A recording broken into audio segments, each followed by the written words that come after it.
Hello, everyone. Another Thursday, November the 20th. How is everyone doing today? I hope everyone is great. Let's see. AI, foot hell, top of the morning to all the nosies in the house. There you go. That's what I want to hear. Uh, Demented Ferret is here. Dark Sky Design. Hackzir is here. And a few more. Identify yourselves. Good. As you can see, I'm trying a bit more of a chiaroscuro style. Yeah, I'm thinking of changing some things in the background. I was trying to find some, I don't know, old quasi-broken monitors or TVs to populate the back with more graphics and lights and all that. We will see. We'll see.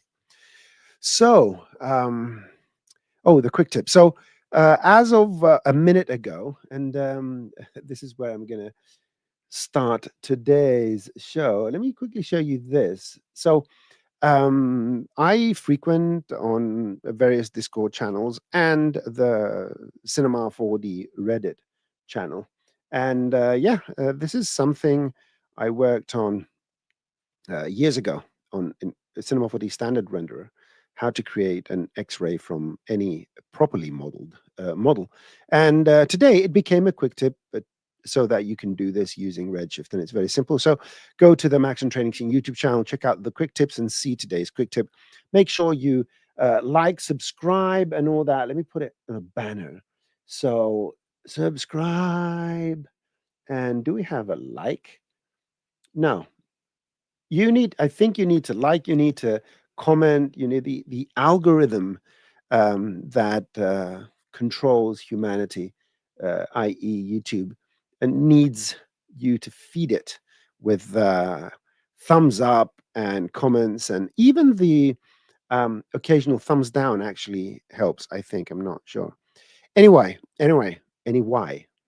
Anyway, just tell your friends, your families, your uh, barber or hairdresser or anything, your doctor, um, your pet's doctor, and everyone else to subscribe and click the thumbs up and post a comment and start watching Cinema 4D videos. Okay. All right. I'm gonna have a nice little chat up there. There you go. So I thought it was AI for hell, but it's Al, as in Alfred or Albert. Yeah, sorry, Al. I am not AI. But that could be a capital A and a lowercase L. So I have an issue with a capital I because it looks like a lowercase L as well. So funny enough, a lot of the words you will see I write, if I write a word that starts with I and it's the first word of the sentence, instead of putting a capital I put a lowercase I, because the lowercase I is very hard to miss. It's a little thing with a dot on top. Anyway, so a couple more comments here. We should have more quick tips. Yes and no. We are trying to create as much content as possible. Yeah, if you have questions, most of my quick tips do come from your questions, right? That come from all the place. So please make sure to ask your questions. Go click in the form. By the end of the show, I'm going to show you the link to the form and all that. And I am gonna go and paste a link for you. I'm gonna paste a link. Boo, boo, boo, boo. Where's that link? I can never find that link. Let's go quickly. Whatever. Let's go here. Just going to take this and copy it and paste it, just in case you want to get to the page where you want to ask your questions. But generally, you can ask them. Oh, I'm not showing my screen. So what's that all about? There we go. So I'm just copying this little thing here. I'm going to paste it in the chat. So you're going to have the ability to use that. This is part of my housekeeping, but I'm doing it quickly now so you can have some sort of reference. Yeah. So just go there and use that link. Excellent. Let's see if we have any other comments here. Good morning, Mr. Big Beans. Thompson X, the Majestic Maidens. Is there a way? Okay, let's start answering some questions here. Let's see. Is there a way to limit the speed of the cloner within certain speed values, like velocity effector? What do you mean the speed of the cloner? If you could please elaborate, the cloner itself does not have speed. Yeah, tell me what exactly you are thinking of, and I will tell you. I'm a master of MoGraph, amongst other things. Okay, let's answer questions that have the word Blender in them. Why does Blender's painting work so well and so poorly? I'm using Blender now for a job, even though I pay for Cinema 4D. Well, I don't know. There's no definite answer to this. What I can say is that many people are using different tools at the same time to produce the same result. It's the equivalent of me asking why doesn't Blender's, geometry nodes work as simply as MoGraph and all that. And the answer is there are always a finite number of developers. We do have body paint, which unfortunately has had quite a lot of sorry, the opposite, has had very little attention in the last few years. There are other tools out there that do that, Substance Painter being one, and so forth. So that's not a direct answer to why Blender is built around a certain tool set. And yeah, excellent. So what do we have here? Is there a better way to mask an object than using an object with transparent material and setting the masked object to not be seen by transparency? Wait a minute, let me understand this a bit. Is there a better way to mask an object than using an object with transparent material and setting the masked object not to be seen? What do you mean mask an object? Are you talking about a decal? If you want to mask something, you would create an opacity, not a transparency. Opacity and transmission, or also known as transparency, are two different things. Al, if you can be a bit more specific so I understand the question a bit more. Excellent. So, where are we here? Let me make sure I didn't miss anything up there. I'm looking at my other monitor trying to, let's see. Where are we here?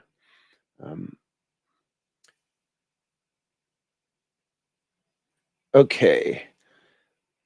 Big Beans, is it possible to make a cloth simulation form into text? And you can do this particles, but does it work while simulating cloth?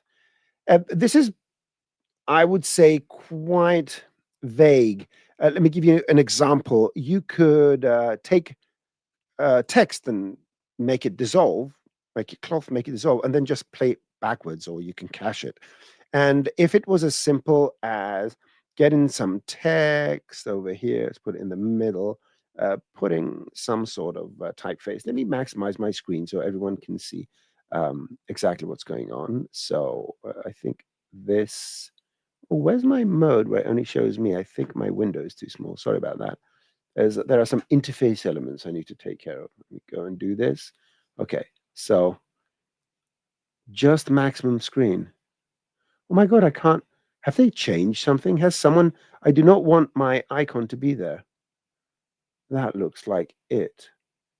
Yeah, they've changed. Yeah, I hate it when people change UI elements when it's not absolutely necessary just to change the feel of something. Just confuses me. And I'm old. Don't forget about that. Maybe it's a good thing, and because I'm old and I like stability. Let's don't change the UIs. Let's make a simple flat polygon from this, right? The easiest way is to use an extrude or a loft with only one spline. With the extrude, you just set this to 0, and it will create one polygon. It doesn't create two overlapping polygons. The developers are smart enough to say that, well, when the offset is 0, don't create two caps, one for the front, one for the back. Consolidate them. So let's go and you can see this is an n-gon. So we can go here and change this to a regular grid, for example, or Delaunay triangulation, which I find extremely fun. So let's go with the regular grid. And we need to make sure that the spline itself has enough subdivisions. All splines by default are adaptive. So they will have a different subdivision for curves and a different subdivision for straights based on this angle. The best method is subdivided, which gives you a separate control for the straight lines in terms of the max length. The smaller this number, the more subdivisions on the edge, and the angle insofar as the curves are concerned. So I like to do this fairly consistently like this. Anyway, and if you put quad dominant somewhere around here in the caps, go here, put quad dominant, it's going to try and make these little squares. There you go. So let's assume this is a piece of cloth, and I don't know what we want to do. Let's go and hang them from something. So let's create an object which I'm going to make invisible later on, and without doing too much, I'm just going to go and put it somewhere behind. Right, so let's go put it here behind it. I can make it totally invisible. But before I make it invisible, I'm just going to add some subdivisions. I want you to see what I'm doing so you know, have a better idea. I'm adding some subdivisions just so that we have more points, because I'm going to use a connector tag to connect the cloth.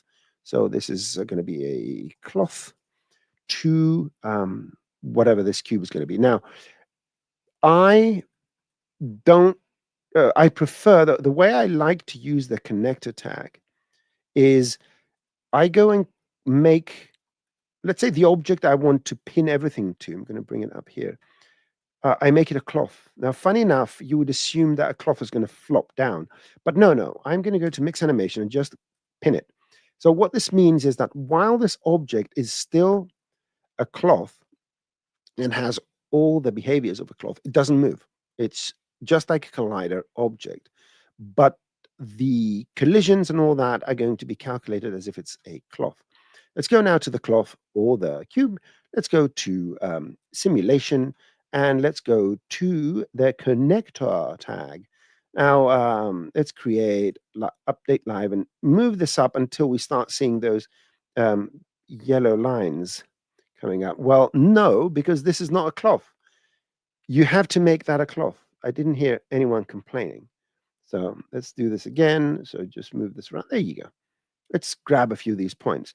Now I can make this invisible. I don't care about it anymore. Let's go and extend this to 350 and press play. And you will see that we have our little cloth flopping around. And if you take this and move it around, yeah, you can do this.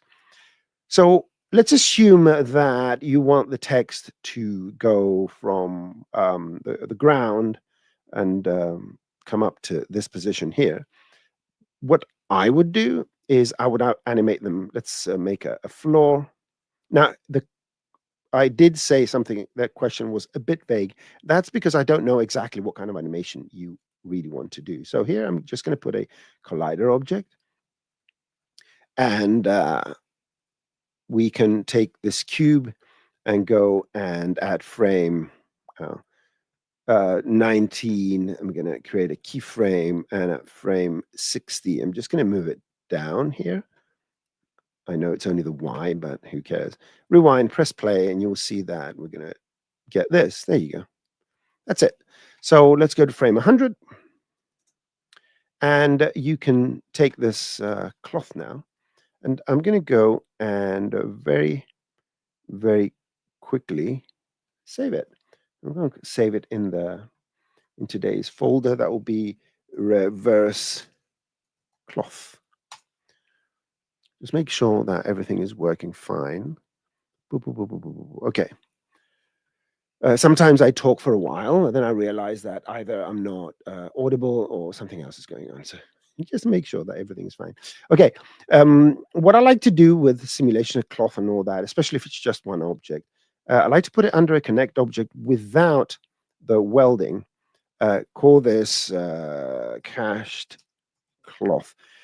Because I just want anything underneath here to become just a mesh object. This allows you to take a hierarchy of a number of cloth objects and create one animation. So right click, Baker's Alembic, and delete. Booby dooby doo. I saved it, so we'll get the Alembic in the same folder. It's going to remove this. There you go. And now we have this. Boop. Excellent. And I can remove everything else. And now it's a matter of just playing this backwards. And yeah, that would be, you can do the timer mapping, just in case you haven't paid attention, where this is just from start to end. So I can go from end to start and do this. There you go. Now, I know it's not perfect, right? It's got some thing. So one way, depending on animation, could be this. So let's try another way. Let's go back to my file here. So I've got this, and let's assume that everything is down here. Okay. So what else can we do? We can play with a mix animation, I assume, where we can make these go back to their original position. I assume this could work. I'm not sure. I have to say, I'm not sure if this is going to work. So if we don't know, let's try it. So let's go to the cloth. Let's go to the dresser and set this as the initial state. Okay. Let me remove the cube here. I don't want that to be. So you will see, there we go. This is the starting position. And then I'm going to go to my mix animation. Now, disclaimer, this may not work. I'm going to actually put a banner that's called, I'm creating a banner that is called caution. This may not work. There we go. So, boop, banner, caution, this may not work. Now, if it doesn't work, it's not my fault. If it does, I take all credit, and I advise everyone to think the same way as I do. So let's go to the mix animation with pins and go 0 at frame 0. Let's go at frame 5. I'm going to give it 5 seconds. And at frame 45, I'm going to set this to 100. I have no idea what's going to happen. We're going to try something else. So let's see. Whoop. There you go. That's not bad. Whoop. There you go. Nice. And you can actually do this with fields as well, because you can control that using a vertex map. So that will be an interesting thing. I like the bounciness. Now, you can also use the with force. Now, for anyone, although I've explained it a few times in tutorials and all that nice stuff, one thing you need to, the difference between this is absolute. So anything that has a high value is going to be fully simulated. Anything that has a low value in the map, that is going to not be simulated. So if you set the influence to 100% and have a 100 value on the vertex maps of this, it's going to work 100% simulated. It's going to be cloth. If it's a 0 value, it's going to go to the position. So you can do that with a growing vertex map. With the force, takes each point and, let's say, blows it using, each point has its own little blowing force, like you little point, go back to your position. So this actually is not as accurate as this, but it's smoother. So let's set this to 10 and see what happens. They should start. Oh, come on, go. Have I animated something? What have I done?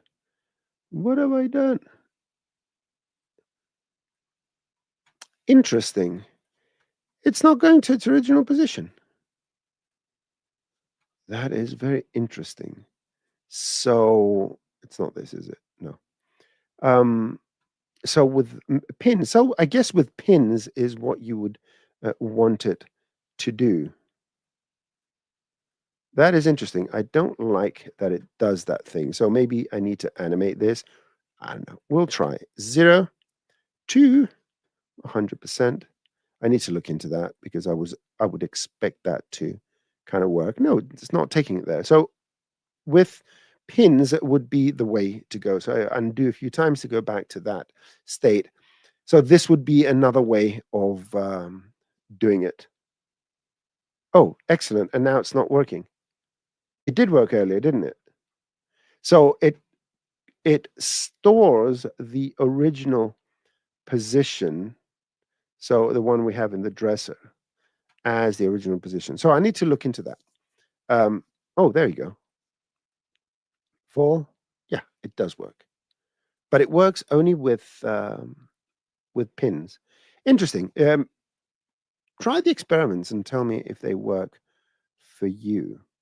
And I assume they're going to be, you can make it look better if you do use Vertex Map. So I'm going to show you this as well, just to make sure. So let's assume this is 100%.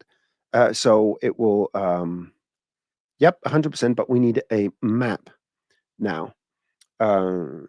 Let's see what I'm going to do here. I'm going to go, well, I don't think it's the connect object. Okay, let me try this. I'm going to right click and go and create a Vertex Map.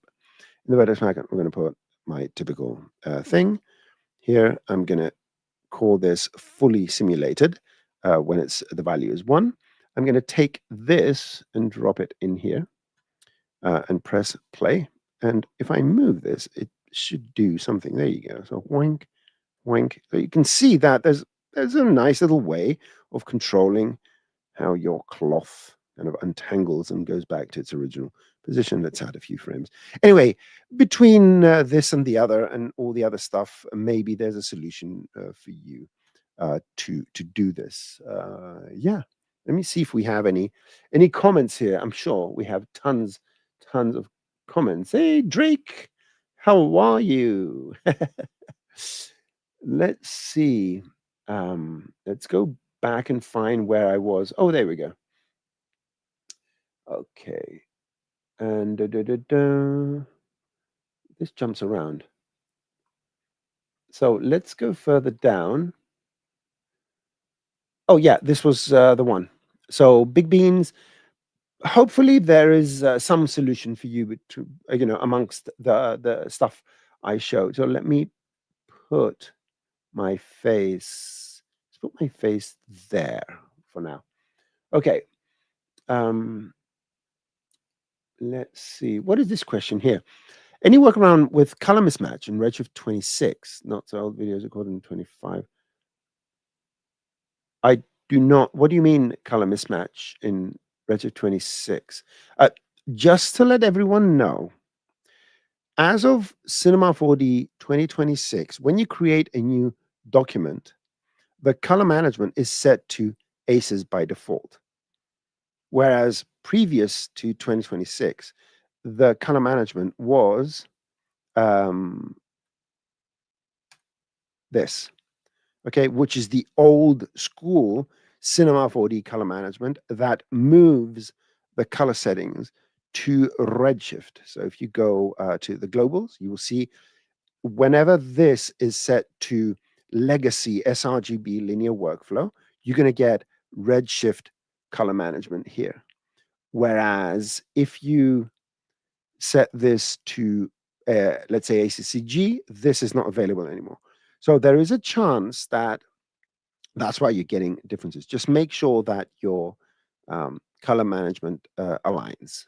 That's all I have to say about that. Otherwise, I'm not sure exactly what we are talking about.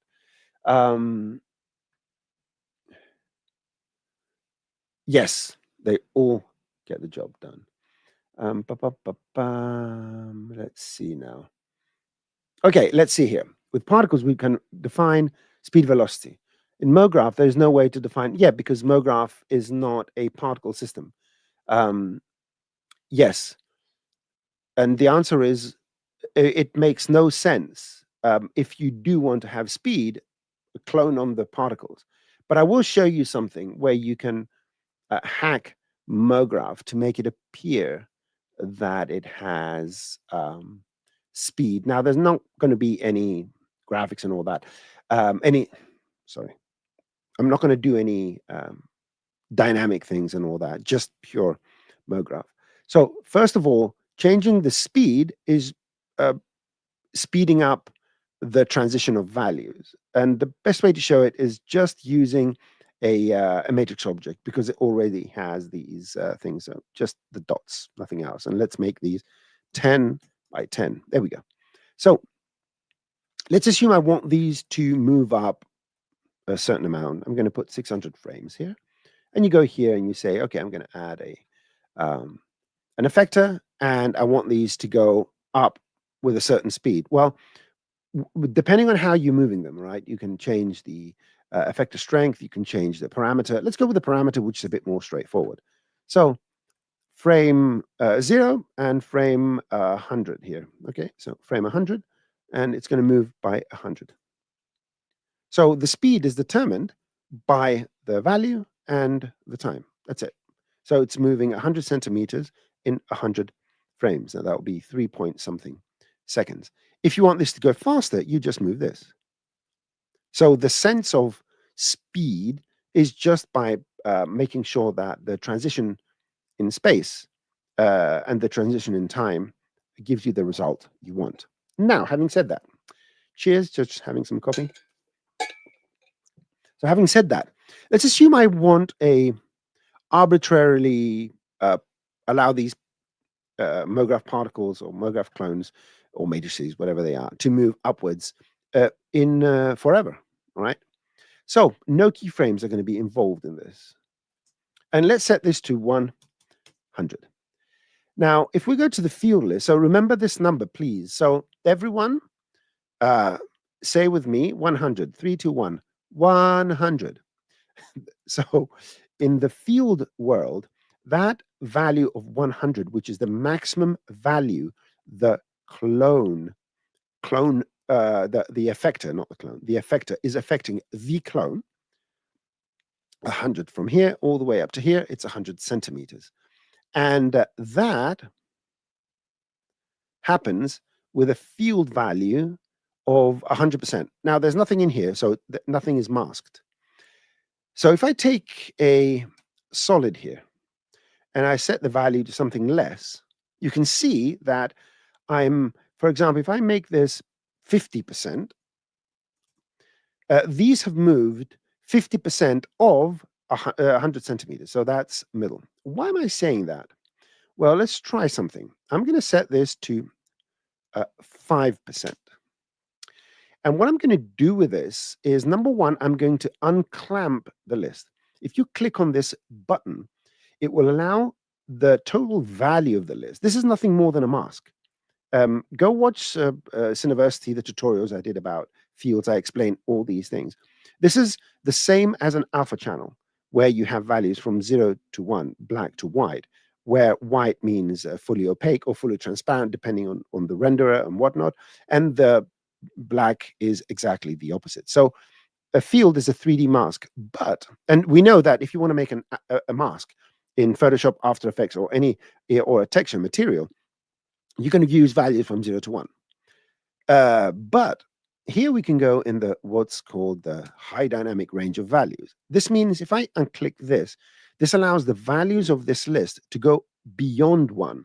And the moment the list goes beyond 1, we can achieve values larger than 100 centimeters, which is the maximum. How do we do that? Well, I'm going to go and get a freeze layer. I'm going to add it on top. Clear and freeze. So we have 5% from the solid. The freeze layer, because it stores the value of whatever is underneath it, another 5%. We're at 10% now. If I make a rectangle that is 10 centimeters tall, you will see that it's going to be exactly the same height of where the cubes are. Look at that. But what's going to happen now is that if I tell the freeze layer to auto update, it's going to add more and more and more and more values. And this is going to move up H, and it's moving up H. Look at that. It's moving up, up, up, up, up, up, up, up. And I can make these bigger so you can see them. Look at that. It's going to move as long as there's time. So while these are not particles by any sense of the imagination, we can create procedural motion using this and all sorts of other things. So yeah, you can make these appear to wiggle as well. Oh, why did I move that? I'm trying to navigate here. And what I'm going to do is, let's say plane move. And let's put another plane effector here that moves them on the, let's say 30 and 30.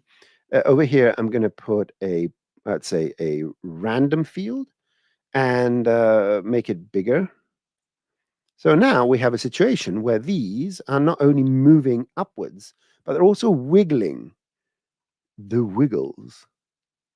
There we go. Look at that.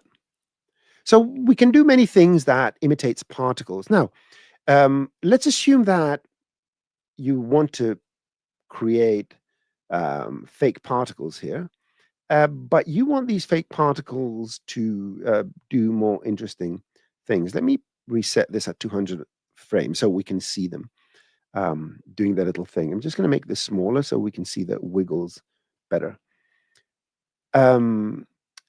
What was I going to say? I was going to say something and I totally lost my train of, oh yeah, the speed. Well, the speed now is nothing more than the amount we're adding with each frame, because now these are raising by 5% of this with every frame. So it's 5 centimeters with every frame. So if I go here and I set my field, not that field, this field, to let's say 10, it's going to be double the speed. So rewind, double the speed. And the faster this, the higher this value, the faster it's going to go, because that's going to be the value that's going to be added later on.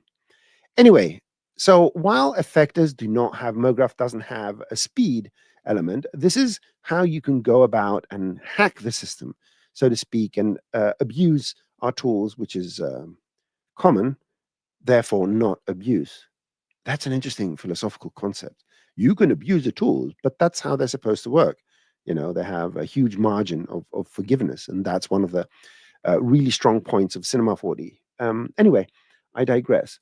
So yeah, that is what you can do, and then you can go and add. So now I'm just showing off. You can go and add a tracer, and it's going to trace these things. And what else? Then we can add to this tracer a deformer, but it's not going to be a real deformer. It's going to be a plane effector in the form of a deformer in points mode, and we're going to move these in all sorts of different directions, and we're going to add another random field here that has some sort of animation, and it's set on the Luca thing, and we're going to make it bigger. I don't even know what I'm doing now.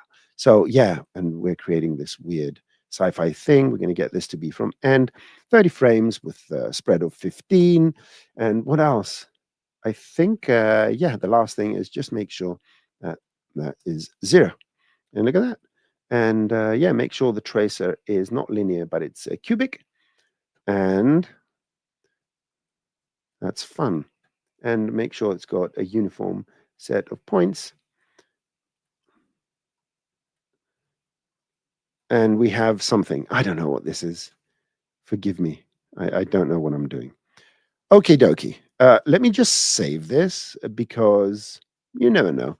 Again, I'm in the process of trying to find a way where any file I create during the stream, I can pretty much in real time, even immediately share it with you. So while you're watching, you can open the file and check it out. Wouldn't that be cool if I can share images or stuff like that? So let me know if that's cool. Just tell me how cool that is. Now, don't tell me if it's cool. Sorry. Tell me how cool that is, right? From if I would say from 0 to 10, 0 being extremely cool and 10 being the coolest of all things. Yeah, tell me. So let me save this. This is cloner as particle emitter. Save. Okay, where are we here? I'm lost. So to all the majestic maidens, I hope this was helpful to you. If you have something very specific, please go to the form. After clicking on the link, you'll find up further up in the comment section, the one that says https maximumvfx.com and then 3uz and all that nice stuff, and post a question.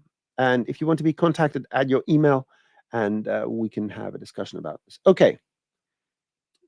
Next question. How does the modeling tools of Cinema 4D compare to Rhino 3D? Okay. A Rhino is your typical CAD program. So while both Rhino and all software that deals with some sort of 3D has rudimentary modeling, at least rudimentary modeling. CAD software is catered at engineering, at precision, and actually most, if not all, CAD programs they don't store the data as polygons like all other 3D programs, but as curves. So there's a huge overlap between what you can design in one and the other. I have a 3D printer somewhere around there. It's an old Ender 3 V2. I think I'm going to get a newer one now, something better. I do all my modeling for 3D printing in Cinema 4D using volume modeling, and it's scarily precise for the kind of stuff I do. I even printed working gears. I want to see if I have anything just floating around. I usually have some things, but oh, there you go. So here is a known brand gear, and this is fully functional. It's compatible with the actual brand's gears. It fits all the things, and yeah, it's modeled in Cinema 4D using volumes.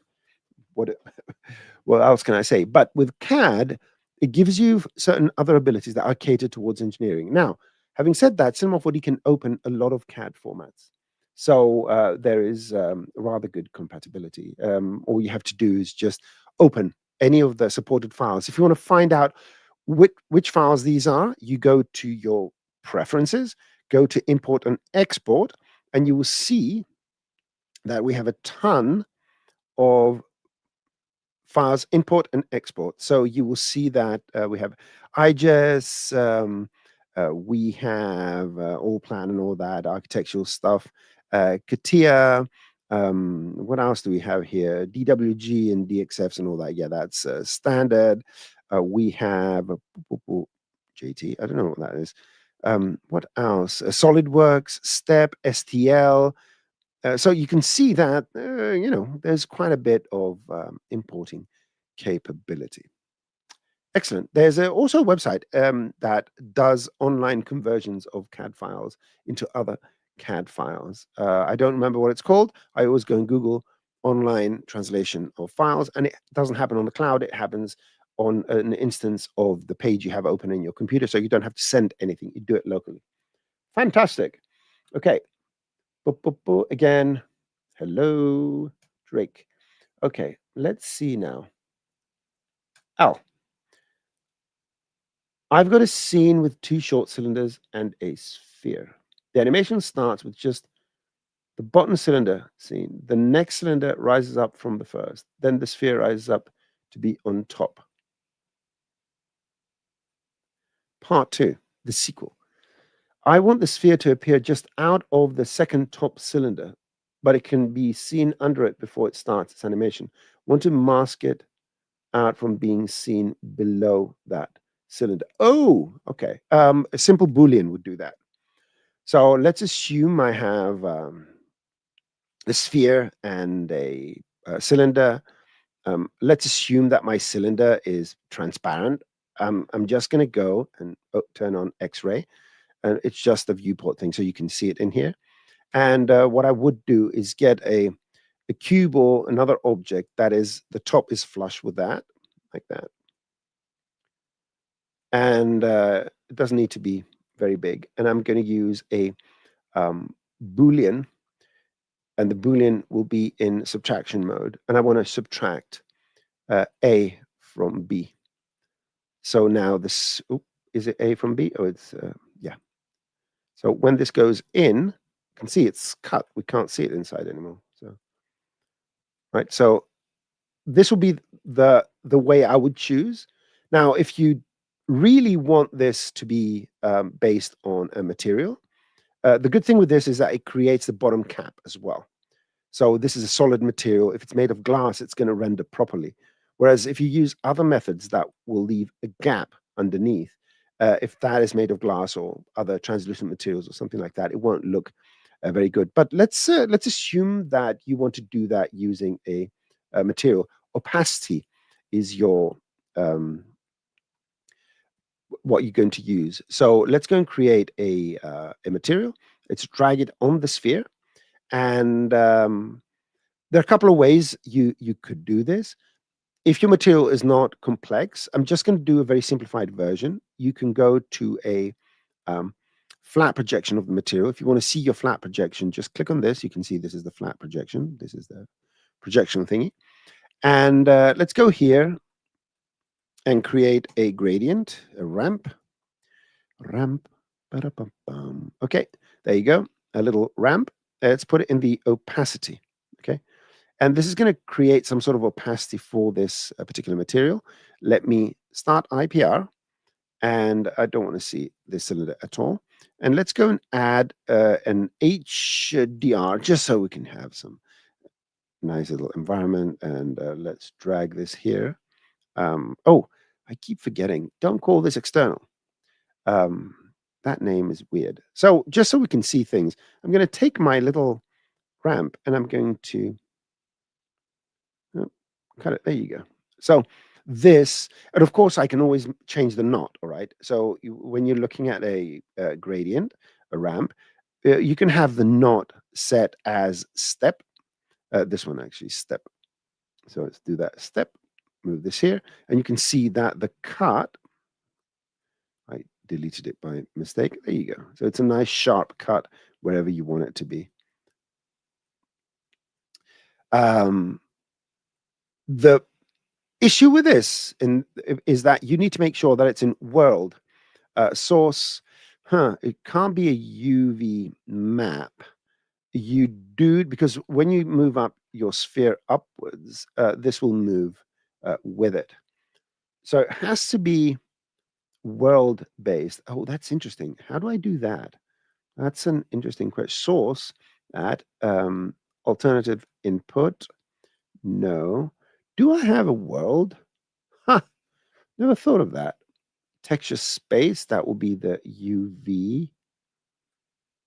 Alt input. Huh.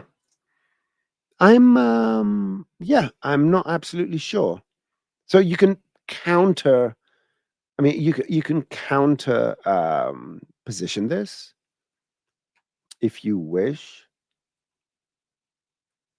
See, now I'm getting into the weeds with this. Use a Boolean and get it over with. And yeah, anyway, I need to think about this. We need to have a chat about this, Al. We need to have a chat about this. That's an interesting one. Okay. Let's see. The solution you found was at a composite tag the sphere, so not be seen by transparency at refraction and reflection. I've got some artifacts. I don't know if why do you think you need to complicate things? Yeah, if there's a particular, so contact me through the forum or go to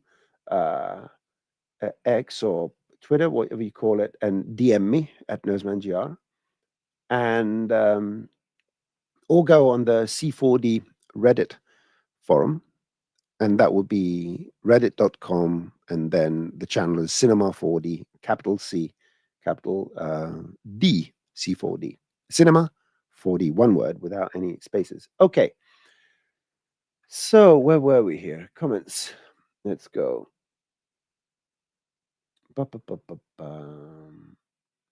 Oh, I missed. There we go.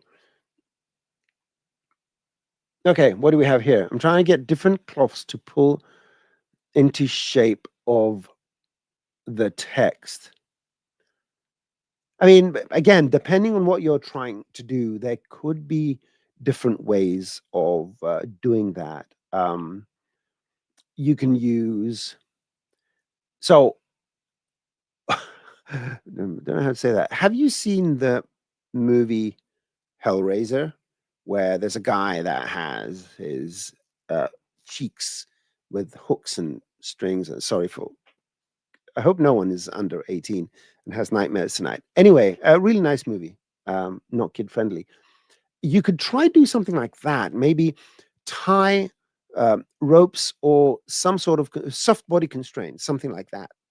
Again, I'm just giving you ideas, or you can get, all right, let me do a couple of things and see if we can get this to work. So let me go to full screen, because all these, right, let's forget about reverse cloth for now, and let's go here, just going back to whatever my friends need. So let's turn this off. Let's go to the dresser, and let's clear the initial state, okay? And let's get rid of this, and get rid of this, and so forth. Very, very quickly, you could go and add small little cubes or spheres or something in key points of your cloth, right? So you can, let's make icosahedrons, because why not? Make them small, and let's go with Shift S, so snapping, and move. You can put one here, you can control put one here. So just go and constrain a few of these things in very specific points. Select them all, make them clothies. So cloth with mix animation, 100%. And go here now and create your new little things. So let's other objects. These are all cloths. Let's remove the floor. I'm just going to leave us a few objects as possible. So it's a cloth. I'm going to go here, and I'm going to live update, and come on. Let's go now. Sometimes, just sometimes. Most of the time, it's just a user error create. There you go.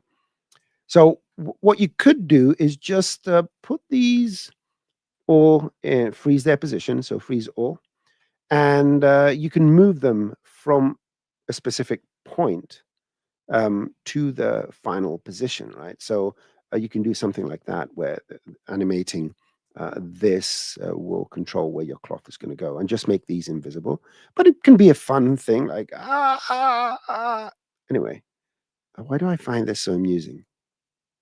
I think it has something to do with what I said about Hellraiser. Anyway, maybe you can try something like this. I'm gonna save this as let's cloth to do 2. Then I can't promise for sane naming of the files. Okay, let's see.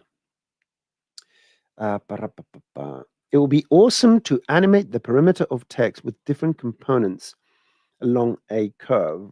There are a lot of things you could do. The perimeter of text with different components along a curve. Right. All right. Let's Hackzir. Hackzir. This is an interesting thing you just said. Okay, let's try something just for the fun of it. Okay, just for the fun. So this is a spline, right? So we have the information we require in the form of this spline over here. Correct? Correct. Okay, I'm going to go and use a cloner, and I'm going to clone mini spheres as usual. Always icosahedron. There we go. And very small ones. There we go. I'm going to clone these on the spline, on an object. That object is a text spline, right? And I want every vertex even. I want some sort of even spacing, not per segment. Do I want per segment? Per segment, maybe. Okay, so this is what I'm going to do. I've added all these. Now I'm going to make this into a cloth and go and mix the animation. So there we go. So this is stuck. I'm going to make this invisible. And then I'm going to tell my cloth to have a connector. And that connector, there we go. So my points now are connected to all those spheres, right? Which means that if I press play, there you go. And then if I go here and tell this to offset, rate, I'm going to go to the rate. Don't worry about it. I'm going to fix it in a second. Rewind. Look at that. I mean, it doesn't really look good, but it's fun. We're getting cloth that's being animated, and maybe I can make these ever so slightly wiggly so they don't comply 100%. I mean, come on. We shouldn't be allowed to do this and have so much fun. I can just sit and watch these things for a while. But anyway, that's what your comment made me think about. So, when I say, Hackzer, it's all your fault. But yeah, you can do all sorts of things. You can hack the system and do all sorts of stuff. Okay. Let's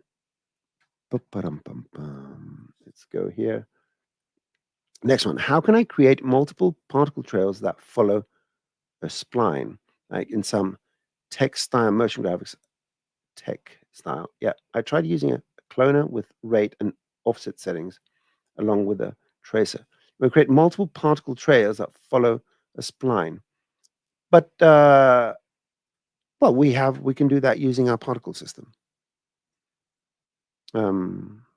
Just create any spline you want and create your particle simulation. So emitter, basic emitter, and let's rotate this, place it up here, and use a spline. Let's go and use a modifier, a follow spline modifier, follow spline modifier, and tell it to follow the target spline. So particles are going to follow that spline. They're going the other way around because I need to invert, where's my invert spline direction? There you go. So it goes, they're trying to follow the spline now. So 300. And then all you have to do is take your particle trail and say tracer. So you're combining the two things. You're combining following the spline, whatever that spline is doing. The reason that they're going here is because they're finding the spline 200 centimeters from where the spline is. Just put it closer if you want it to be closer. But in any case, combining a follow spline with tracing the particles, you can create something like this. And providing you spend more than 30 seconds on it, you can get some interesting results. And of course, you can tell the tracer to have a certain distance from end with a certain randomization, and you can add all sorts of things, noises and stuff like that. You can make this look much, much better than this thing here. So there we go. So now things are a bit more chaotic, but they're generally following the spline as much as they can, depending on the strength. Anyhow, so this will be a way you would go and do this. Okay.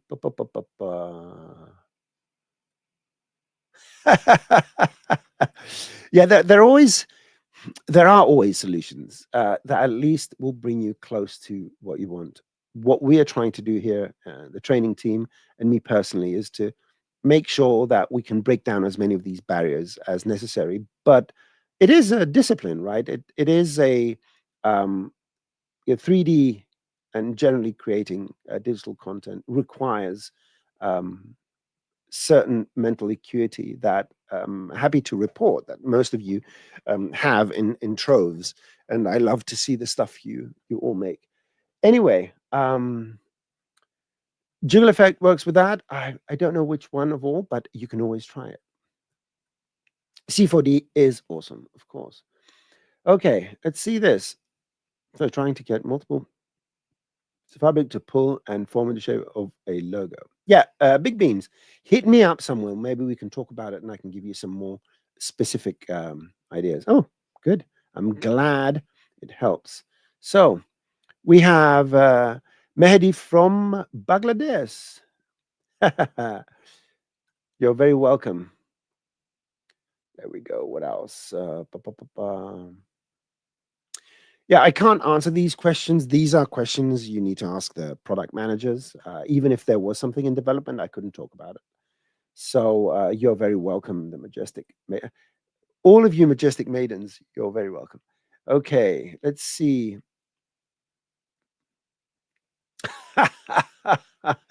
Yeah, How can I break ice in a mixer grinder? Given so, I have to say something to everyone. What we make, I'm going to make my face big. Everything we do is fake, right? So, I, yeah, everyone knows that. So that was just a joke. You just replace your objects with a particle simulation, or do it in stages. So while there's no specific techniques to break ice in an ice grinder, you don't expect to do it using simulations or anything like that. No, no. Especially with effects that take place very quickly. You fool the viewer by adding some, manual replacement, and then everything is dust. Okay. Uh-huh. I do not know. So, live stream. Let's see. Cooler than a polar bear's toenails. I haven't come in contact with polar bear toenails. That's why I'm here. It's one of the reasons I'm still here. Okay. I can break ice. Oh, there we go. So my question is about accurate brand colors. Okay. Let's get something very, very clear. 99% of the time, brand colors are expressed in sRGB, right? So that's what Photoshop does. That's what most monitors show, and so forth. So interpreting brand colors. So if you're printing packaging, the brand color is the ink, probably some sort of patented color, Pantone or something like that, and they print it, and that's the brand color. But when you're doing any kind of post processing, so for example, you've got CMYK and you print something, and so forth. It depends on the medium, your paper, stock, dot gains, bleeds, and whatnot, technology, printing technology, and all that stuff. In our world, sRGB is the standard of viewership. Although, between many, you can buy off the shelf right now 100 different monitors which support an sRGB profile, and everyone to be slightly different. So what we call brand color is mostly something that you need to convince the client that it's correct, and it just needs to look sort of okay. If I turn off the light I have over there, even the impression you get on the monitors behind there, if you do an A/B compare, it's going to be different. So those colors didn't change, but the environment changed. So I have always, in my very long, I would say 20-year career with advertising, that was my single most uh, uh, issue I had. And sorry for going down this rabbit hole, but it needs to be said. Everyone was such a stickler for brand colors, and under no circumstances two people that viewed the same advert were under the same lighting conditions.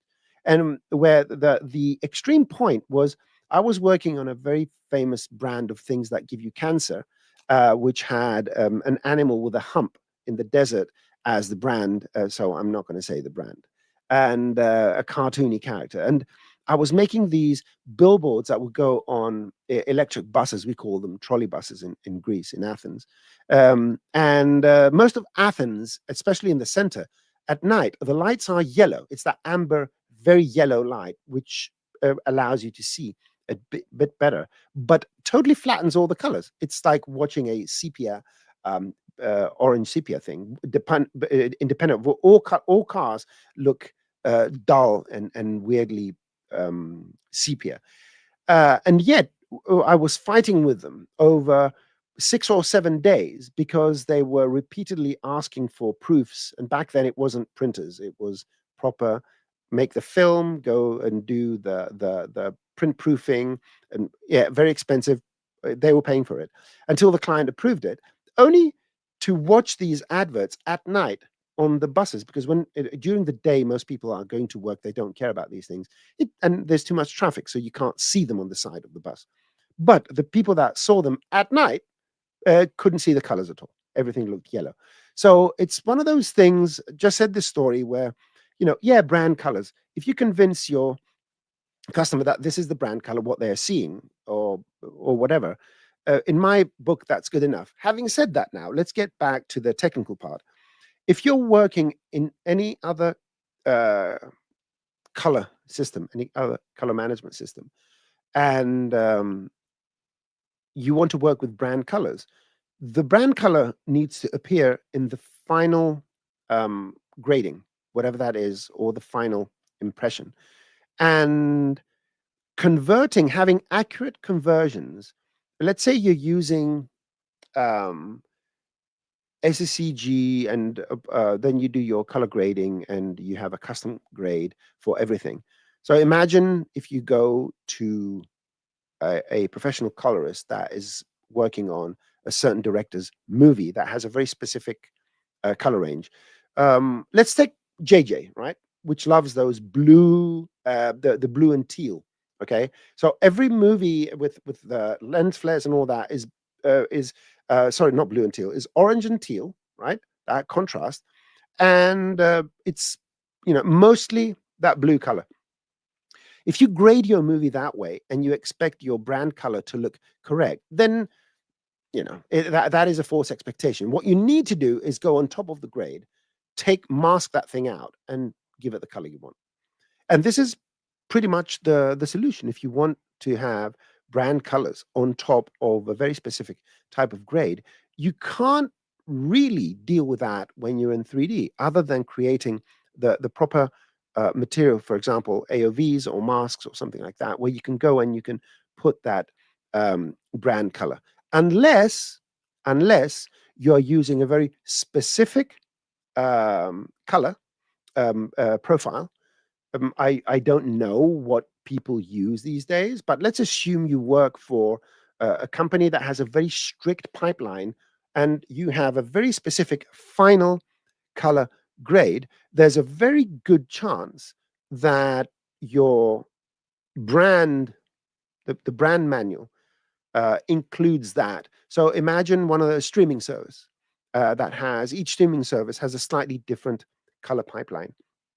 I'm pretty sure that they have profiles which brands work with, so that in their films, if there's any brand that appears, it would look good. But generally, with color, it's not as simple as that.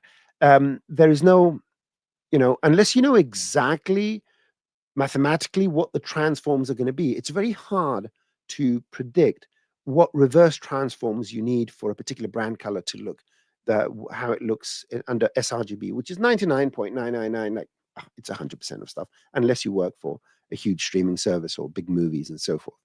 And the total, the total scope of everyone that uses 3D and rendering and Adobe products and After Effects and all that, the people that actually use hardcore color management with ACEs and tone mapping and very strict and all that, is a very fine slither. To paraphrase one of the smartest people I know that has worked on Cinema 4D's color management, most people just need the old linear sRGB, but they don't know it. Right? So I'm just putting it out there. Yeah, you just need to know of the limitations. And if you're working with band colors, the best way is make a mask, make some sort of roto or something if you're doing it in 3D, and make sure you plaster the correct color after everything is done. That's it. Okay, that was my very short answer. I don't know. Woo, it's already 12 o'clock, but I'm going to continue today because I want to answer as many questions as possible. Okay, where the toenails. There we go. That's there we go. A lot of thanks. I see a lot of thanks there. Let's go. Hey, Sorab. How are you doing, my friend? Thank you for joining us. Yeah, excellent. And please, if you would like to be contacted, just leave any valid email, any email you're going to read. And again, if you go on Twixer, Twitter X, see what I did there? If you go on Twixer, I do respond to my direct messages. The only ones when they're I don't get any rude ones, but everyone wants to make me a millionaire, a crypto millionaire. Those immediately get blocked and reported. But any other question, I do respond. Okay. How to make artificial snow at Christmas ads? Well, you can. Have you seen? If you go on the Max and Training to YouTube channel, we did do a winter theme. I think it was a year or 2 years ago. Jonas and I were talking about how to fake snow. Go to Max and Training Team channel. I think you can search for snow or winter and look for something. And if not, show me approximately what you need, because it's a combination of particles or the materials, and some of those things we do cover in that. Ba-ba-ba-bum. So let's talk about movies. Maybe, do you think we need a show to talk about popular culture of the 80s, which is what is for the Gen A's now, like my son? So great movie, Hellraiser, yes, but my favorite horror movie, the only movie that managed to give me some, nice nightmares, it was Carpenter's The Thing, the original one. It was a masterpiece, just a masterpiece. Okay, um, and Baywatch is scary if you watch it now. I love David Hasselhoff. So let's see. What is this? Is there a way to add downloaded text to the menu for modeling text object? If it has to be installed. So if you want to use text, let's go to full screen. And if you add a text object, it will show you what's installed in your system. So if you do download a font or text, install it and it will work. But the other thing you can do is, if it's you can open an Illustrator file. So if that, whatever it is, text file, you can convert it to Illustrator curves and bring it in. Yeah, so install the fonts and oh, unless if you mean the variable outlines, uh, while you will see them here, they will not work like variable outlines. The only way to work with variable outlines is to use Cinema 4D's node system. So you would go nodes, you would go here and get an asset construction, let's say a node spline. In the node spline, I'm just showing you how you can access them. You can use a text object in here. The text object in here allows you for variable fonts. So this will allow you to, it doesn't need to be installed. I don't think it works with installed fonts. You go here and you get your font and you do this and it kind of works, and it gives you all the parameters. These weird fonts, they have a ton of different parameters you can change for the different letters. So I think this is what you're talking about. Oh, there you go. Magic Snow, Nigel 4D, Lazarus. How's he doing? I haven't heard from him for a while. A while. Okay. Yep.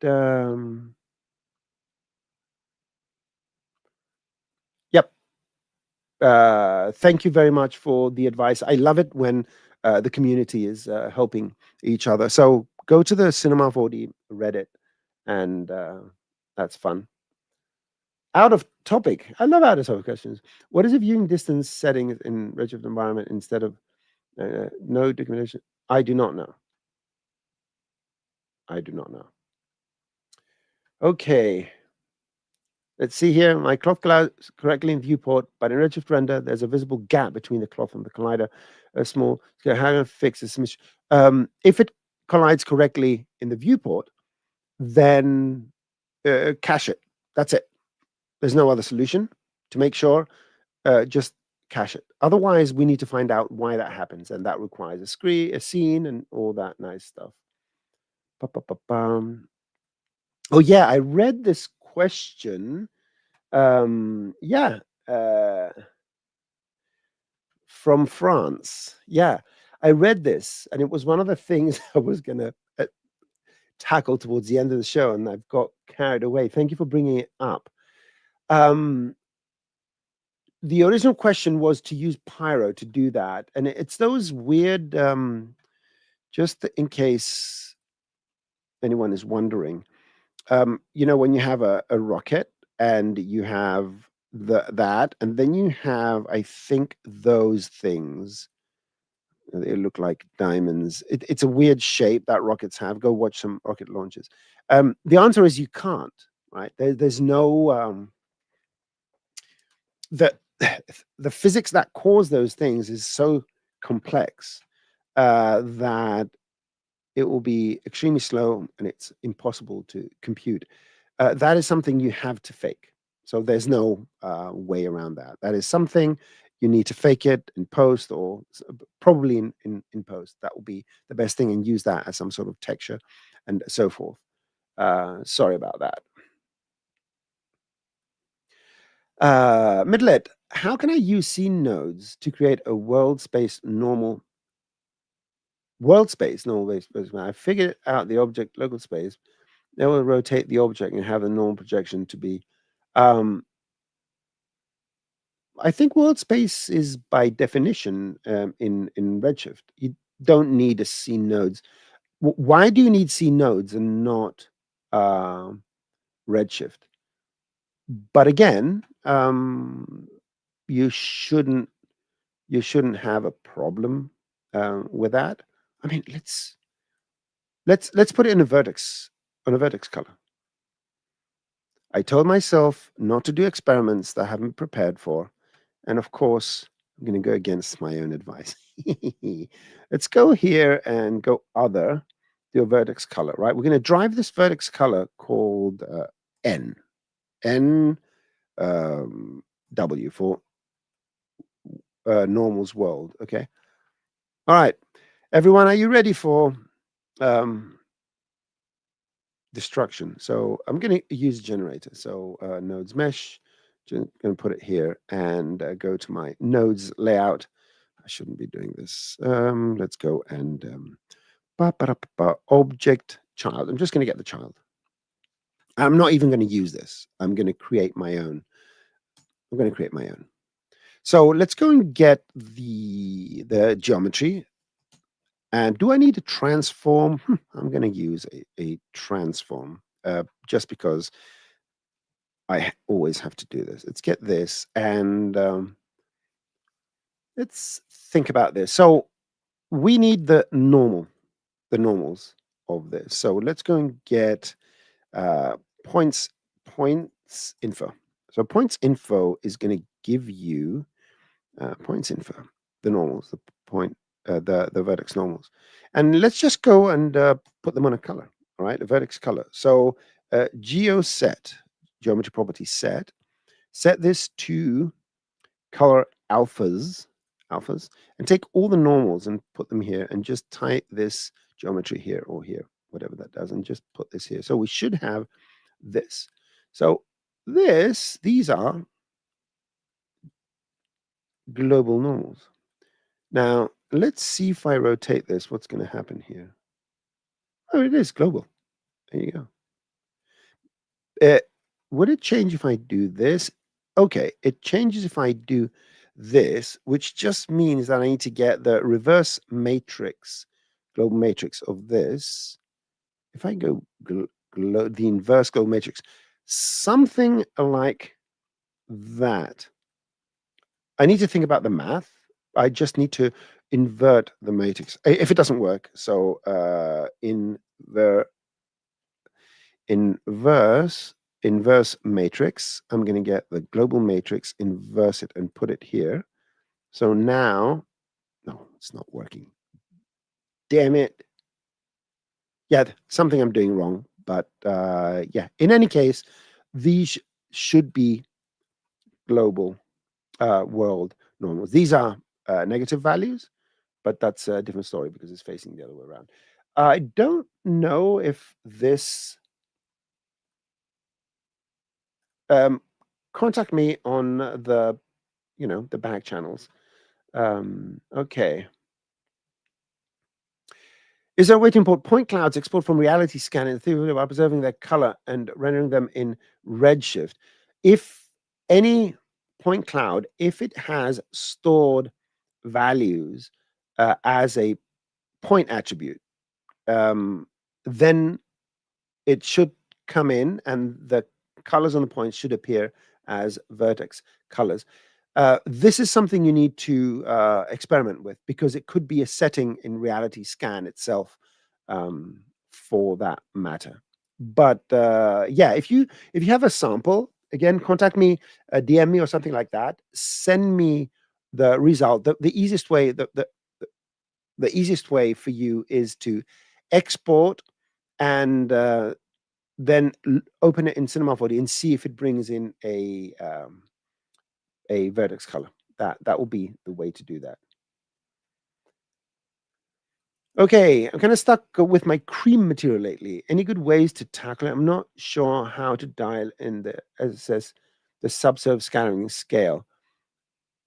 Yeah, I need to see it, what you're trying to achieve, because most of these translucency effects and so forth are sensitive to real world distances, right? So if you make your object bigger, then it will look different. You know, something that's smaller allows light to travel more through it because it has less of a distance to travel. So less of the light gets absorbed. So make sure that your scene scale is correct as well. But just send, send me stuff. Send me your files. All your files are belong to us. If anyone tells me what reference that was, right? All your projects are belong to us. Where's that from? It's paraphrasing something. Let's see how old you are. Okay. Okay. And I'm trying to read this. Oh my God, I want to sneeze. It's one of those things. 1 second. Okay, I sneezed. Right. Sorry to ask a simple thing. Can you please help me with how to animate spline, keyframes, or moving spline using pose morph or something else using points of spline? Well, the easiest way is to use PLA, point level animation, right? So it always depends on what you want to do. You can rig splines using joints and stuff like that. I can't show them all. I'm going to show you a few of these things. Let's get a circle. Make sure you have enough subdivisions and proper subdivisions, okay? I can put a bend deformer in here. I'm going to rotate it, let's say, 90 degrees that way, and 90 degrees that way. For some reason, I can't get my 90s and 90s. So 90, 90. And now you can go here and you can create a spline animation. Yeah, I rotated it the wrong way. Always happens to the best of us. There you go, 0, just 90 degrees. And yeah, I can go here and flatten it, and you can animate the value of this, and it will animate the spline.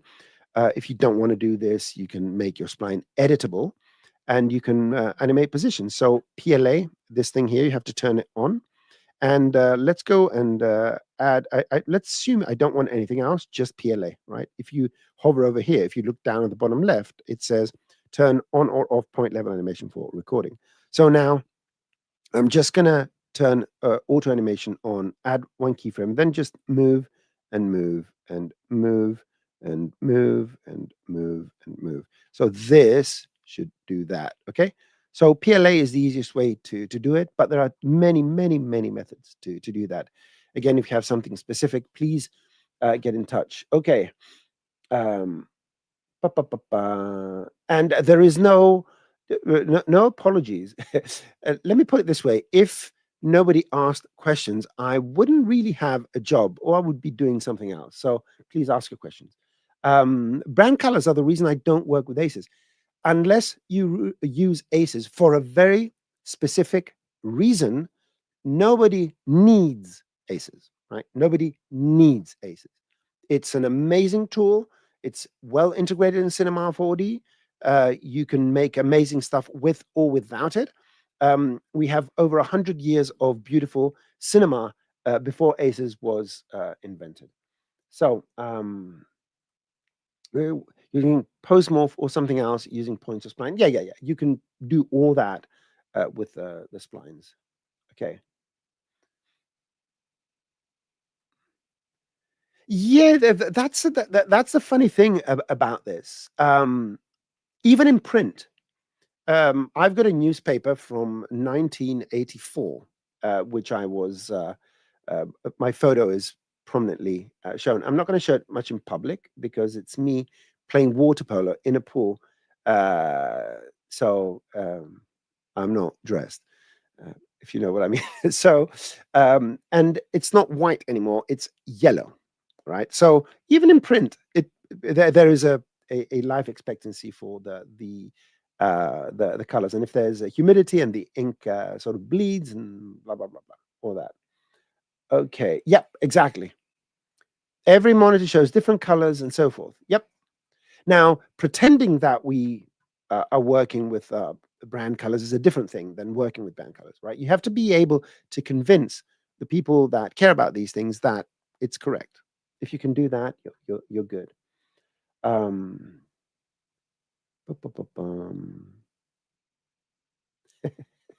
movie night. We can all hang out and watch movies at the same time while we're spread over 24 different time zones. That's going to be fun. You want to create a utility for creating procedural Vertex Map. Yep. So yeah, I've made a few. So if you're interested or anyone's interested, get in touch. I could share a setup I did that does ambient occlusion in a vertex map using nodes, using some sort of algorithm. I think I came up with it. I don't even remember how I. Yeah, when you approach 60 years old, you come up with things, then you forget them, and then you watch tutorials to remember what you did. Now you have to figure out how to convert the lineage. Yeah, whatever. Forget about it. Yes, there you go. You're very, very welcome. Danke. There you go. So for anyone that doesn't know, this there was a coin-operated arcade game called Zero Wing, sci-fi, and there was a typo, not typo, a bad translation because all these were made in Japan back in the 80s. That they wanted to say that we own all your bases now, and their translation was all your base belong to us, and it's magnificent to see the history. For example, why was Donkey Kong named Donkey Kong? Right? Go do some research. It's so fun to look at these kind of useless facts. Yes, yes. Yeah, 20 years ago. Yep. No. It is from the game. Interesting. Okay, I think we ran out of questions here. Good. Let me see if I have anything else on the spreadsheet. Anything that's interesting. Yeah, it was the mask. Anything I didn't get to properly, you feel there's a bit more context to it and all that, please just contact me. And anyone that has any personal suggestions. Technologically, I can't do many things. We use very specific. We use StreamYard to stream and all that. There's nothing I can do. But in terms of the content of what you like to see, would you like this to become a bit more informal? Maybe we can talk about other things and whatnot.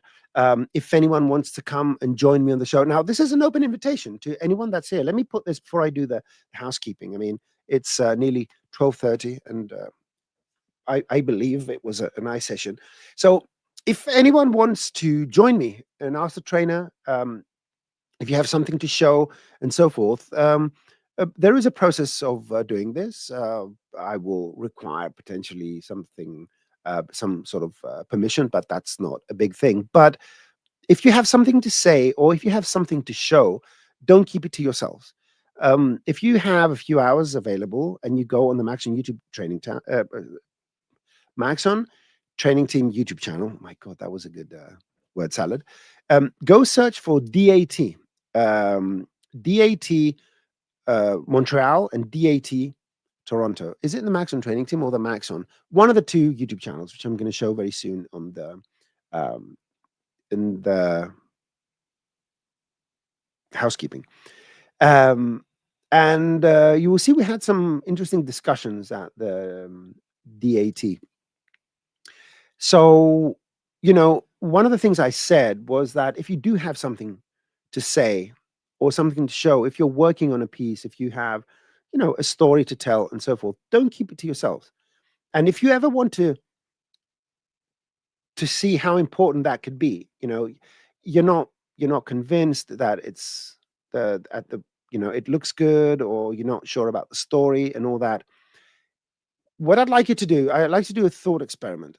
I want you to think about something that has to do with art, music, dance, theater, movies, photography, anything that is within the, a statue, a sculpture, anything that is within the general realm of art. Okay. And that affected you positively, that maybe changed your life, or made you feel better, or dragged you out of a slump, or was the reason why you met someone, your significant other, or any moment where something that some artist did affected you positively. And then try to imagine your life had that never happened. You will see that the impact we all have in our lives from a moment when we are exposed to someone's work, someone's creative work, how it can be a life changer. So if you have anything to say, if you have anything to show and all that, do the best you can to show it. I'm not going to show people other people's show reels. That's not my business here. But if anyone has anything interesting to say, you want to be part of the show, you want to teach people something, you want to share something, just let me know and we'll find a way to do it. I'm going to do some housekeeping right now. I'm going to read so there we go. So I'm going to bring up the scene. Oh, I didn't do my little photo booth for Dr. Sassy. Right, let me do that. Give me a second, because I'm going to do it. Let's do it with the...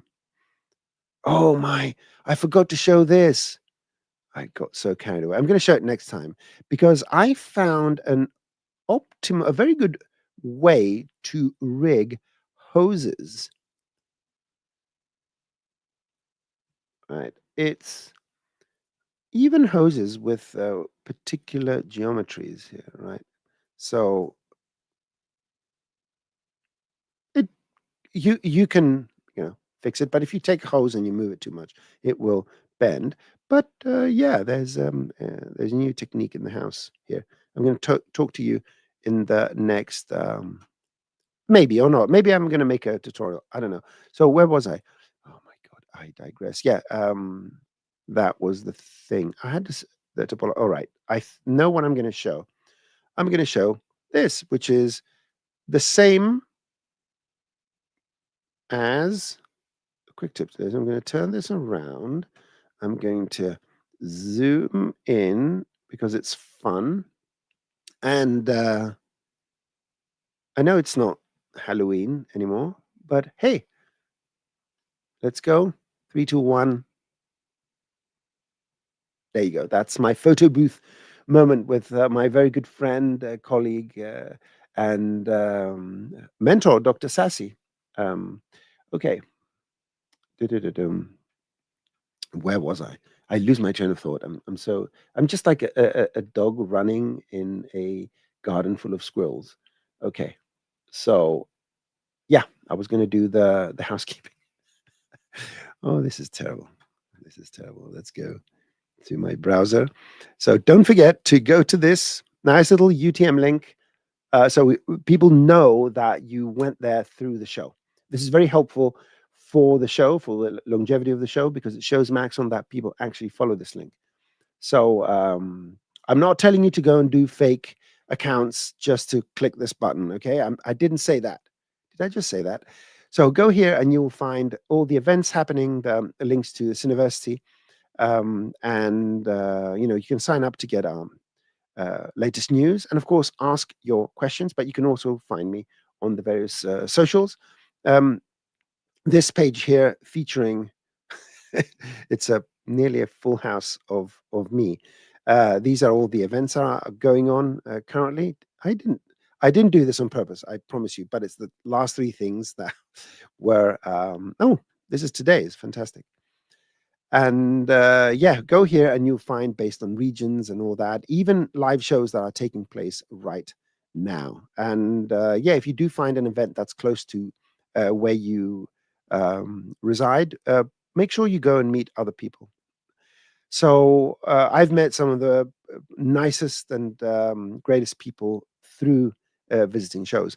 So go to the Maxon Training Team YouTube channel, and all these videos that created with Maxon, Master Trainer, and so forth, while they are live streamed on the Maxon YouTube channel and the Maxon Training Team YouTube channel, only the Maxon Training Team YouTube channel has them recorded with timestamps and comments from Dr. Sassy. So go check out an enormous amount of videos and presentations and information on the Maxon YouTube channel. Go learn ZBrush, the best sculpting and 3D painting program on the planet. It's absolutely amazing what people are doing with ZBrush, and you can do it on your couch. And of course, go to Cineversity and check out all the fantastic videos we have. I promise you, I do not search for my own tutorials. No one is going to believe me. I mean, and why would anyone believe me? Yeah, it's showing everything I've done. Okay, whatever. My tutorials are cool. Anyhow. So, oh, Hashi. Free After Effects script depth wish. That's so funny. And that's all I have for today. I hope you enjoyed it. Please like, subscribe, whatever, notifications, put comments in the comment section. I don't know if these comments, the questions you ask here, they count. But it was great seeing you again. See you in a couple of weeks. I'm gonna do a special in a couple of weeks. I'm going to post soon some subjects which I would like to show you. So don't miss December the 4th. I think it's going to be interesting. Okay. Let's go now. I need to go and find the buttons every single time. I need to press this. And at the end of the show, there's a QR code. I think that QR code leads to this page, but I've actually never used it, so I wouldn't know. No, I wouldn't know. There you go. So I think the QR code leads to that one. Take care, everyone. Have a nice afternoon. Here's the closing credits.